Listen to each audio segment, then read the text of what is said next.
दोस्तों नमस्कार। मैं डॉक्टर राघवेंद्र राय अपने YouTube चैनल के व्लॉग डॉक्टर आर मेडिकल ज्ञान में आपका स्वागत करता हूं। जैसा कि मैंने आपको बताया था, हम विटामिन्स पे एक सीरीज चालू कर रहे हैं।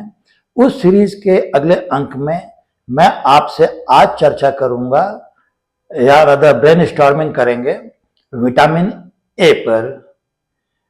विटामिन ए के क्या क्या सोर्सेज हैं, इसका हमारे हेल्थ मेंटेनेंस में क्या रोल है, अगर इसकी मात्रा ज़्यादा हो जाए तो हमारे शरीर पे कोई दुष्प्रभाव भी होता है, और भी कई इंटरेस्टिंग फैक्ट्स मैं आपको इसमें बताता हूँ। तो चलो चर्चा करते हैं विटामिन ए। विटामिन ए जो कि फैट सॉल्युबल विटामिन है। जैसा कि मैंने आपको बताया था, विटामिन दो तरह के होते हैं, एक फैट सॉल्युबल, दूसरा water soluble. Water soluble water के साथ हमारे शरीर में एब्जॉर्ब होता है, और फैट सॉल्युबल विटामिन के लिए फैट की आवश्यकता होती है। यदि फैट होता है साथ में तो हमारे शरीर में वो अच्छी तरह से एब्जॉर्ब हो जाता है। तो ये विटामिन ए, इसके कई रोल हैं बॉडी में, और ये फैट सॉल्युबल विटामिन है। विटामिन ए रिस्पॉन्सिबल है हमारी अच्छी दृष्टि के लिए, इम्यून सिस्टम के इंप्रूवमेंट के लिए, फर्टिलिटी के लिए, और एक सुंदर स्किन के लिए, अच्छी स्किन के लिए। ये हमको कई तरह से प्रभावित करता है। इसके बारे में मैं आपको बताऊं कि इसकी कमी से जो प्रमुखता से रोग होता है वो है रतौंधी, या नाइट ब्लाइंडनेस, या निक्टोलेपिया। आपने कभी, आप पिक्चर हॉल में गए हों या जब गए होंगे, तो आप देखते हैं कि हम जब पिक्चर हॉल में घुसते हैं तो थोड़ी देर तक घुप अंधेरा दिखाई देता है, अगल बगल में हमको कुछ भी नहीं दिखता है। लेकिन थोड़ी देर में हमारी आंखें एडजस्ट हो जाती हैं और हम आगे पीछे चारों तरफ देखने में सक्षम हो जाते हैं। लेकिन यदि कोई व्यक्ति नाइट ब्लाइंडनेस से ग्रसित है तो उसको बड़े लंबे समय तक अगल बगल में कुछ नहीं दिखाई देगा, खाली पिक्चर की स्क्रीन दिखाई देगी। इसी तरह से यदि कोई आदमी रोड पे जा रहा है, अंधेरा है, तो उसको सामने से आने वाली गाड़ियों की लाइट दिखाई देगी, लेकिन गाड़ियों के निकल जाने पे बिल्कुल अंधकार छा जाएगा, जैसे कुछ दिख ही नहीं रहा हो। ये नाइट ब्लाइंडनेस है। ये विटामिन ए की कमी से हो जाता है, क्योंकि आंखों में जो रोड्स होते हैं वो पर्याप्त मात्रा में नहीं होते हैं, और हमारी आंखें उसको एडजस्ट नहीं कर पाती हैं लाइट। कुल मिला के डिम लाइट में ऐसा व्यक्ति नहीं देख पाता है, और आंखों के सामने पूरा अंधकार छा जाता है। इसके अलावा हमारी सेल ग्रोथ में भी विटामिन ए की महत्वपूर्ण भूमिका होती है। आंखों में कॉर्निया कमजोर हो जाता है, ज़ीरोप्थेल्मिया हो जाता है, जिसको आंखों का सूखा रोग भी कहते हैं। डेवलपमेंट की रफ्तार कम हो जाती है हमारी, और जो स्किन है वो भी सूखी हो जाती है। विटामिन ए जो कि फैट सॉल्युबल विटामिन है, ये एंटीऑक्सीडेंट्स का भी एक प्रमुख अंग है। एंटीऑक्सीडेंट्स की चर्चा हम अगले एपिसोड में करेंगे। एंटीऑक्सीडेंट्स वो तत्व हैं जो हमको एजिंग से, यानी हमारी उम्र वृद्धि को रोकते हैं।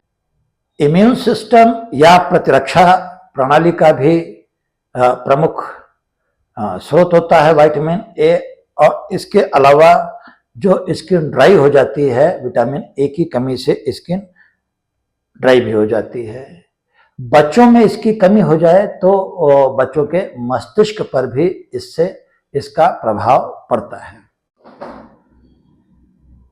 अब हम ये चर्चा करते हैं कि विटामिन ए हमें मिलता कहां से है। विटामिन ए दूध में होता है प्रचुर मात्रा में, इसके अलावा नॉन वेजिटेरियन, लिवर एटसेट्रा में होता है। जो वेजिटेरियन होते हैं उनको बहुत सावधानी से पीले फल, आम, कद्दू, पपीता, गाजर में ये बहुत प्रमुखता से होता है। इसके अलावा पालक, पत्तीदार सब्जियां, टमाटर, इनको प्रमुखता से खाना चाहिए। ओल्ड एज और बच्चों में इसकी ऊपर से लेने की आवश्यकता पड़ती है, क्योंकि ये जो होता है, जो वेजिटेरियंस होते हैं, उसमें जैसे गाजर खाते हैं तो गाजर में विटामिन ए डायरेक्ट नहीं होता है, उसका प्रीकर्सर होता है रेटिनॉल, जो रेटिनोइक एसिड में बदलता है और उसको वो इंटर्न विटामिन ए में कन्वर्ट हो जाता है। और जो एल्डरली पर्सन्स होते हैं और डायबिटिक वगैरह होते हैं, तो उसमें रेटिनॉल से विटामिन ए कन्वर्ट होने में दिक्कत आती है, तो वो अगर विटामिन ए डायरेक्टली लें या मल्टीविटामिन्स की गोली लेते हैं जिसमें विटामिन ए होता है, तो वो ज़्यादा फायदेमंद रहता है। इसी तरह से बच्चों में भी एक्स्ट्रा डोज विटामिन ए की आवश्यकता होती है। इसके लिए सरकार ने अलग से एक प्रोग्राम चालू कर रखा है, जिसमें सरकारी अस्पतालों में बच्चों को हर 6 महीने पे 2 ml विटामिन ए या 2 lakh international unit vitamin A की दी जाती है, जिससे विटामिन ए की शरीर में कमी नहीं आए। एक और चीज है, विटामिन ए अगर डेली रिक्वायरमेंट से ज्यादा भी हो जाता है तो लीवर में वो स्टोर रहता है, और जब उसकी जरूरत पड़ती है तो विटामिन ए समय समय पे रिलीज होता रहता है जब भी उसकी आवश्यकताएं पड़ती हैं। लेकिन इसका दूसरा पक्ष भी है। आप पूछें कि क्या विटामिन ए शरीर में ज्यादा हो जाए तो उससे भी कोई नुकसान है? जी हाँ, है। अगर विटामिन ए शरीर में ज्यादा हो तो हाइपर विटामिनोसिस हो जाती है, जिसमें जी मतलाना, जी घबराना, सर दर्द होना इत्यादि हो सकता है। तो विटामिन ए की रिकमेंडेड डोज से जब हम ऊपर से विटामिन ए ले रहे हैं तो ध्यान रखें, अदरवाइज जो भोजन के पदार्थ हैं, खाद्य पदार्थ हैं, वो हम कितना भी विटामिन ए युक्त भोजन लें, उससे हाइपर विटामिनोसिस नहीं होगी। तो विटामिन ए की पूर्ति कैसे होती है? जो मांसाहारी लोग हैं उनमें मछली का तेल इत्यादि प्रमुख चीजें हैं। अंडे में भी विटामिन ए होता है, दूध में भी होता है। जो वेजिटेरियंस हैं उनको सेलेक्टिवली जिस मौसम में पपीता, कद्दू, आम, गाजर इत्यादि होते हैं, उनको ये चीजें जरूर खानी चाहिए। जैसा कि मैंने आपको बताया, विटामिन ए शरीर के महत्वपूर्ण कार्यों को करने के लिए उत्तरदायी है। और जो अगला मेरा वीडियो होगा एंटीऑक्सीडेंट्स पे, उसका भी एक प्रमुख। दोस्तों, मेरा विटामिन ए पे आपको वीडियो कैसा लगा? आपका कोई प्रश्न हो तो कमेंट बॉक्स में लिख के मुझसे जरूर पूछना, मैं उसका उत्तर दूंगा। साथ ही आपसे निवेदन है कि मेरे इस चैनल को सब्सक्राइब कर देना, इसको शेयर करना, और कोई कमेंट हो या कुछ पूछना हो या आपको इसके बारे में कोई एक्स्ट्रा जानकारी देनी हो तो कमेंट बॉक्स में आप जरूर लिखना।